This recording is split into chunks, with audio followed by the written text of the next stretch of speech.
Many people who suffer from mental illness, like myself, seek death in one form or another. Some commit suicide, whether by their own free will or with the help of a police officer. Others engage in dangerous activities that greatly increase their chances of dying. Most just continue to trudge along, miserable with no real prospects of becoming happy, but too cowardly to end it. I belong to the second category, until one fateful day. My mental problems were apparently difficult to diagnose. Some days I was completely normal, some days I was withdrawn, some days I was manic. Although I made good money, I was self-employed and did not have good health insurance. Since I didn't have health insurance for my illness, I didn't have the money, or at least I wasn't willing to spend it, to get checked out by top-notch psychiatrists. So I just decided to take advantage of some half-helpful medications. Despite my mental health issues, I always seemed attractive to women, until they got to know me better and experienced my epic mood swings. I'm large and was told I was very good-looking, so I was a particular favorite with women, albeit not sophisticated ones. This was fine with me, as I was mostly only seeking sexual gratification, especially knowing that no woman was likely to put up with my erratic nature for longer than a few weeks. Despite my erratic nature, I had a couple of longtime good male friends, Jack and Kevin. I enjoyed their company, as long as I didn't fall into a state of withdrawal. Kevin, in particular, was always trying to get me to do unusual things. He considered himself a cabinet therapist. He'd usually say, "Hey, Brian, this will really boost your blood serotonin levels and lift your mood." At Kevin's insistence, I made it to his regular yoga class, something I thought I would never do, on Saturday mornings. I complained to Kevin that it was a damn bad idea as we warmed up while other class participants, dressed in their yoga suits, at least that's what I called them, slowly arrived for class. My complaints began to subside when I saw that most of the other students in the class were women, and very attractive ones at that. My whining stopped completely when a woman who could only be characterized as sunshine on a cloudy day walked into the classroom leading her friend. "Who the hell is that?" I asked Kevin quietly, nodding my head in the direction of the walking erotic dream. "Poison," was his unsmiling reply. "Don't even think about it. We'll talk about it later." I moved behind my date's back to watch her as inconspicuously as possible as she moved from one yoga pose to another. Although it was a beginner's class, most of the other participants, like Kevin, had been practicing there for 5 weeks, so I was way behind. I wasn't doing the poses very well, not only because of my lack of knowledge and practice, but also because I was getting excited looking at the most beautiful thighs and ass I had ever seen. After the class was over, before Kevin could stop me, I approached the siren. "Hi, I'm Brian, and this is my first class. How long have you been doing this to be as cool as you are in the positions?" I asked. Over the course of the hour-long class, I went from being almost withdrawn to one of my manic states. Maybe there's something of serotonin in that. My mind flashed through my head. When I'm in a manic state, I'm friendly and extroverted. The object of my lust looked me over from head to toe before answering. Her voice sounded like she had just stepped out of an Italian movie, so strong and passionate was her accent. "Maybe a week," she replied with a devilish smile. "Not very English. I'm the only one like this," she continued, holding out her hand. I took her hand and shook it. Her handshake was soft and firm at the same time. I couldn't help but be mesmerized by her enchanting brown eyes and the way she lifted her lips slightly. I know it was my imagination, but I felt like she was looking into my soul. Apparently, we just stood there shaking hands for a completely inappropriate amount of time because a friend, Gina, walked over to us, gently pulled Gina's right hand and said roughly, "We need to leave, Gina." When Gina looked at her, still holding my hand, the friend said, "Abbatisa bisogno di lasciare, Gina," and Gina smoothly removed her hand from mine. "See you at the next class," I said too cheerfully and with a wide grin, still looking into Gina's eyes. "Yeah, Will, ciao," she replied with a sly smile. Gina's friend threw fierce glances at me as Gina turned to leave, and I heard her friend say something to her in Italian as they walked out of the classroom. Gina seemed to react to her friend's mini-tirade by simply waving her hand in a dismissive manner. As soon as they were out the door, a sweaty and grim-faced Kevin approached me. "Dude, we need to talk, but wait until they're far away," he whispered to me. I wiped myself down, chatted with the diminutive, friendly female instructor as she came over and asked how my first class went. And after everyone left, a still grim Kevin grabbed my arm and led me to the corner of the room. "What's your problem, dude?" I grinned. "You're the one with the problem, Brian, that I'm worried about. I told you this woman is a real poison, and the reason is because she's married to a high-ranking gangster." "How the hell do you know that?" I asked skeptically. "Because it was in the paper about 2 months ago. There was a picture of a well-known Don and Gina in the local press with a caption that read something like, 'Well-known local crime lord Lazzaro Gambini returns from his wedding in Italy with his new Italian bride, Gina Ricci.'" I looked at Kevin skeptically. "Come to my house and we'll find it on the internet," he muttered in response to my skepticism. Shortly after we entered Kevin's house, I learned 2 things. Gina was actually married to Lazzaro Gambini, and practicing yoga really did make my muscles ache. I could barely walk the rest of the day. The realization that Gina was married to a gangster didn't impress me as much as it does most people. Like I said, I'm crazy. I viewed establishing a relationship with Gina as a thrill, some would say a death wish, rather than a retreat. Luckily, our yoga classes were twice a week, so I only had to wait 3 days to see her again because all I could think about was her. Even though I'm a geek, I'm also smart. I devised a plan to woo Gina that I thought might work, and that was worth a try.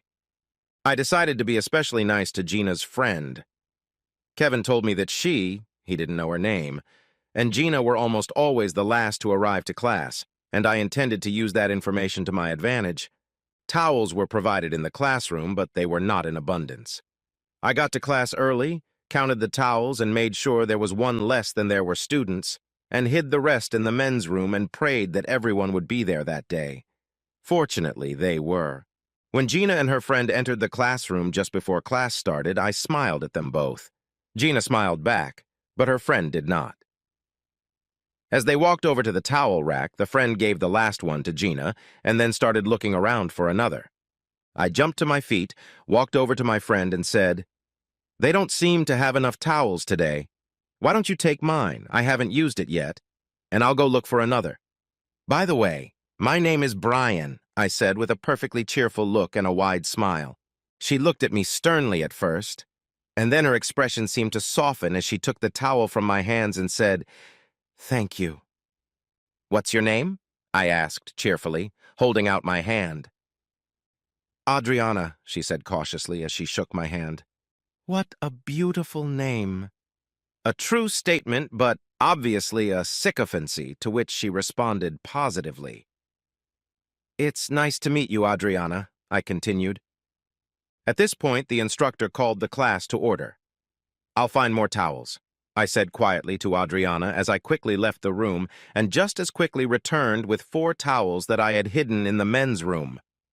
I offered a second towel each to Gina and Adriana, but both shook their heads negatively, Gina with a smile and Adriana without a smile, but without frowning either. In this class, I stared less blatantly at Gina's gorgeous ass and thighs and met Adriana's gaze fleetingly a couple of times. I think I need to describe Gina and Adriana a little more fully. Adriana is about 180 centimeters tall and muscular. She can't be called unattractive, but she can't be close to being beautiful either. She looks to be in her early 30s, and she is sturdy. She speaks almost perfect English without an accent, and also, as far as I can tell, fluent Italian. Gina looks about my age, about 25 to 26. Her height is about 165 centimeters, and she has a slender build. Not thin, but more inclined to that than fullness. In addition to the aforementioned perfect ass, hips, and eyes, and a face bordering on beauty, she has what I've heard referred to as it. It's hard to say exactly what quality makes her the epitome of sexy, but she has it. That it. She was the first person I met in my life with the it factor, or at least what I perceived as the it factor. Gina's spoken English was poor, but she tried and seemed to understand almost everything she was told in English. After class, I made it a habit to talk to both Gina and Adriana, trying to spend as much time as possible looking into the eyes of both. I even touched Adriana lightly on the elbow as I made what I thought was a joking comment, to which she smiled, and Gina immediately laughed when Adriana translated my comment into Italian.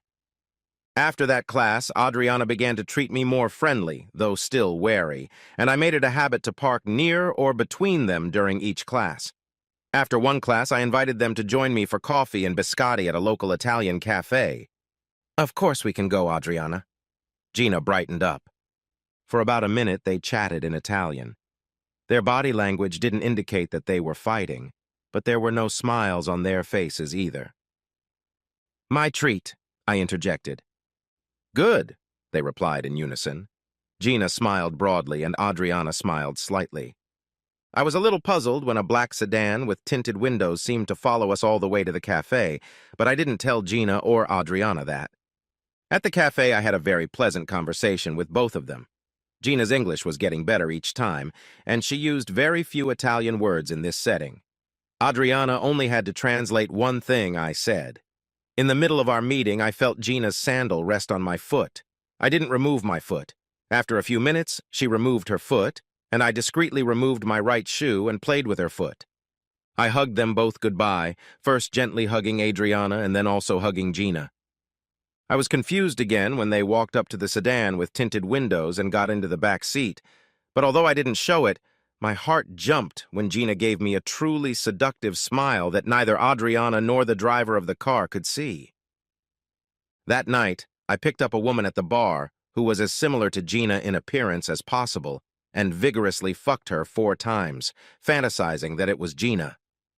I knew I had to find a way to get laid for real, but with Gina traveling in a car with Adriana and some thug, I had a hard time coming up with a plan. At the next yoga class, Gina solved that problem for me.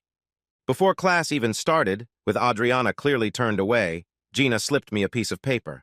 I clutched it tightly in my hand and then walked over to my shoes and slipped it into one of them before returning to my warm-up. Gina was devilishly flirtatious with me that day, including one time where she stood with her legs stretched out and pointed her charms at me.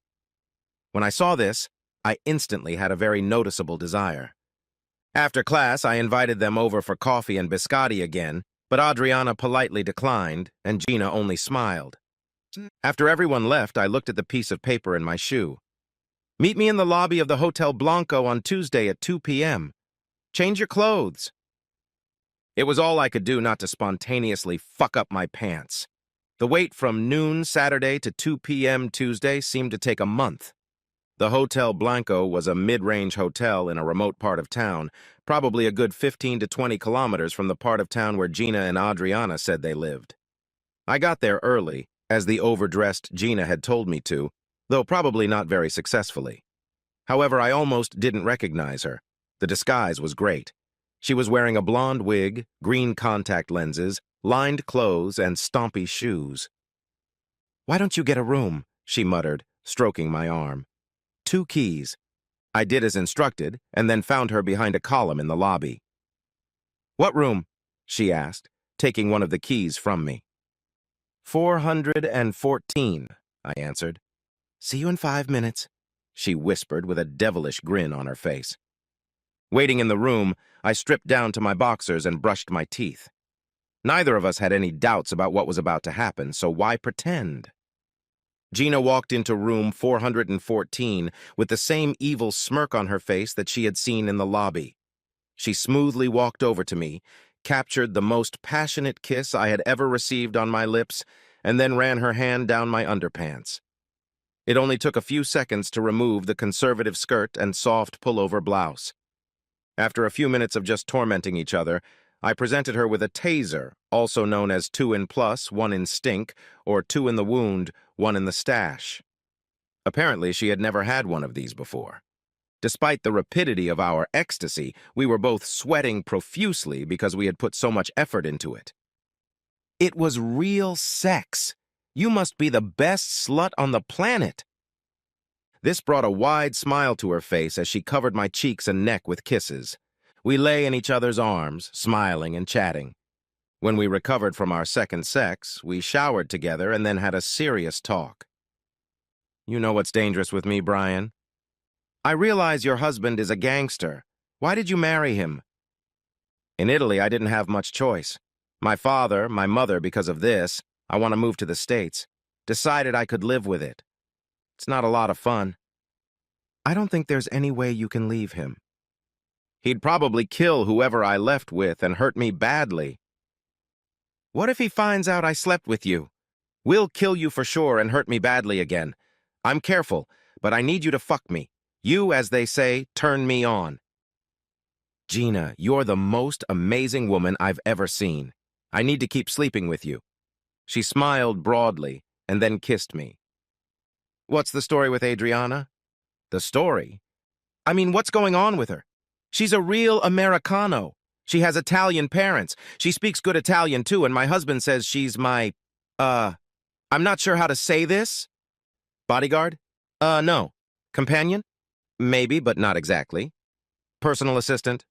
Yes, that's right. Personal assistant. Although Adriana is friendly and I like her, I think she's subservient to my husband. She likes you, but I think our driver's not happy. Is that the guy who picked you up in the black sedan with tinted windows? Yeah, Luciano. He's my bodyguard. He likes my ass, but I think that's the right word. My husband's puppet. I laughed. Puppet is probably right. So how did you manage to escape today? I'm supposed to be in English class.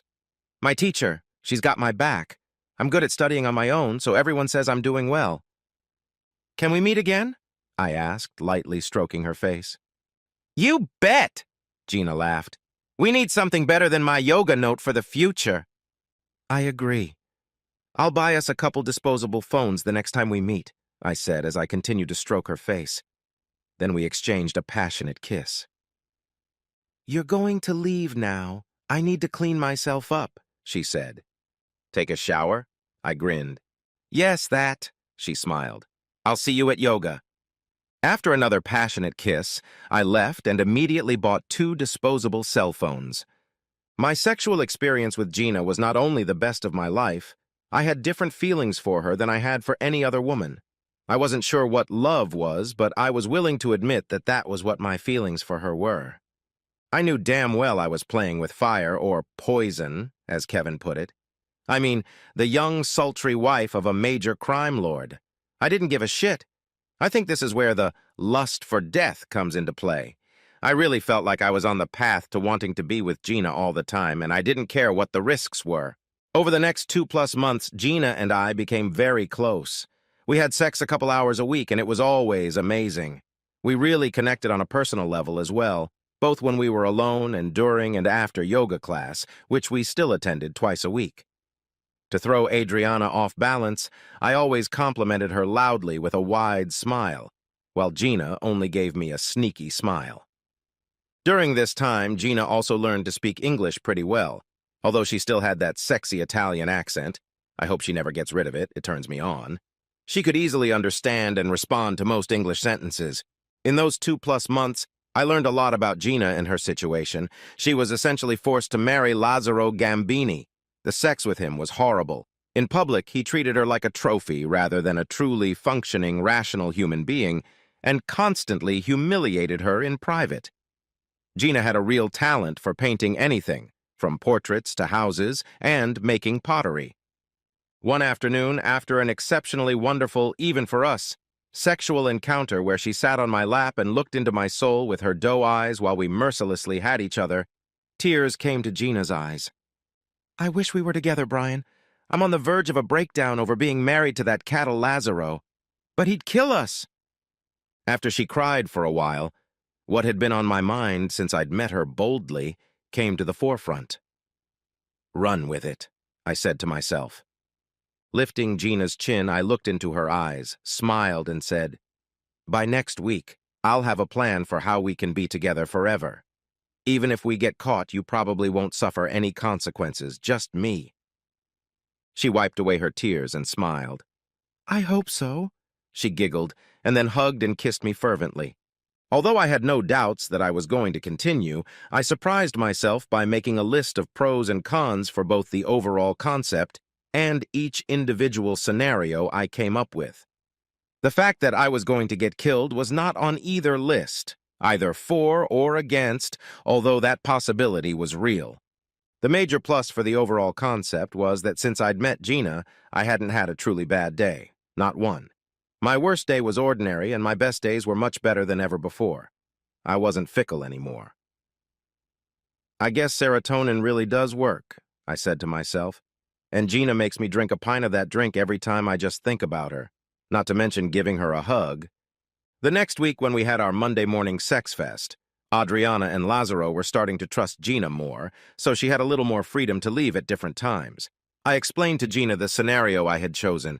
She loved it. No, she really liked it. All she had to do was gather up anything that might be of value to her and bring it in an extra gym bag to her next yoga class, change Adriana's water bottle, and do a little theater.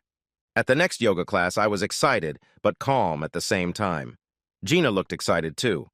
As I was hugging Adriana, I slipped Gina my water bottle of the same brand as Adriana's, and she surreptitiously traded it for Adriana's bottle. When class was over, Gina and I engaged Adriana in a lively discussion while she drank the water until everyone dispersed. Then Gina pretended to be dizzy and fainted. Adriana knelt down beside her.